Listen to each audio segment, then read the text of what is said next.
इस चमन के फूलों पर रंगो आब तुमसे है, इस ज़मीं का हर ज़र्रा आफ़ताब तुमसे है, ये फ़ज़ा तुम्हारी है, बहरों पर तुम्हारे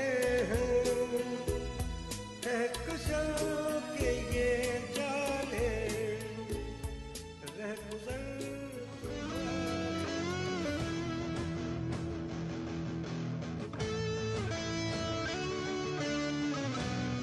डिस्ट्रिक्ट वेस्ट के थाना मंगूपीर में जश्न आज़ादी और शोहदाए पुलिस के एजाज़ में पुरवकार तकरीब। थाना मंगूपीर में 14 अगस्त अमन आज़ादी पाकिस्तान के हवाले से पुरवकार तकरीब का इनेकाद किया गया, जबकि इसी मौके पर एसएसपी वेस्ट तारिक इलाही मस्तूई ने तज़ीम शदा थाने की इमारत का इफ्तिताह भी किया गया।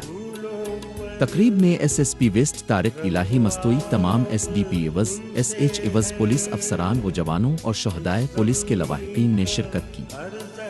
एसएसपी वेस्ट तारिक इलाही मस्तूई ने अमन आज़ादी के हवाले से खिताब करते हुए वतन अजीज़ की सलामती, इस्तेहकाम और तरक्की के लिए अज़्म का इजहार किया और शोहदाए पुलिस की लाजवाल कुर्बानियों को खराजिन अक़ीदत पेश किया। इस मौके पर एसएसपी वेस्ट ने शोहदाए पुलिस के अहले खाना से मुलाकात की और उनमें तहाइफ तकसीम किए। बाद अज़ा आदगार शोहदा थाना मंगूपीर पर एसएसपी वेस्ट और दीगर अफसरान ने सलामी पेश की और फूल चढ़ाए। रंगो